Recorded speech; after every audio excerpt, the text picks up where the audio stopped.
नमस्कार दोस्तों, नगमा research centre में आप सभी का स्वागत है। जैसा कि आज़ादी का अमृत महोत्सव है, केंद्र सरकार ने 13 से 15 अगस्त तक हर घर तिरंगा का अभियान चलाया है। हर घर तिरंगा का हर घर तिरंगा अभियान का मुहिम आपको भी बनना चाहिए। और लेकिन इसमें एक बात याद रखना है कि कभी भी कैसे भी किसी भी तरीके से तिरंगे का अपमान नहीं होना चाहिए।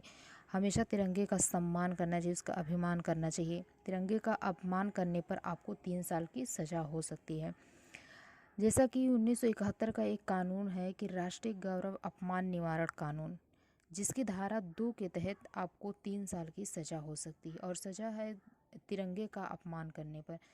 अब आपको ये बता दें कि तिरंगे का अपमान कहाँ कहाँ होता है।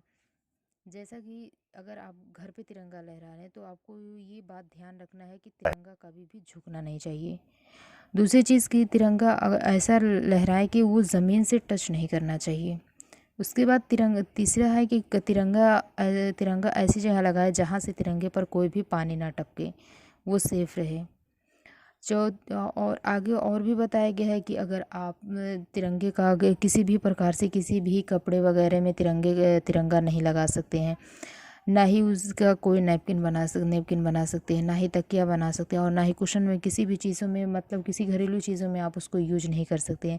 ना ही किसी को कुछ सामान देने वगैरह में तिरंगे में लपेट कर आप कोई चीज़ दे सकते हैं। ना ही किसी के शो में आप तिरंगा लपेट सकते हैं। अगर आप तिरंगे के साथ कोई और भी धार्मिक झंडा अगर लगाना चाहते हैं तो याद रखिए कि तिरंगे से बड़ा वो झंडा नहीं होना चाहिए। इससे भी तिरंगे का अपमान होता है।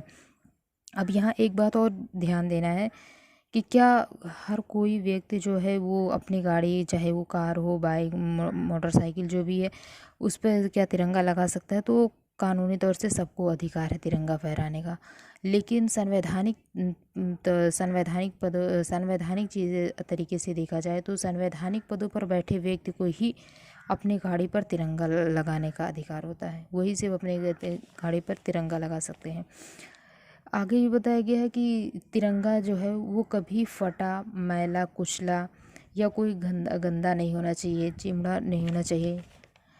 दूसरी चीज़, कोई भी झंडा उस झंडे के बराबर नहीं होना चाहिए।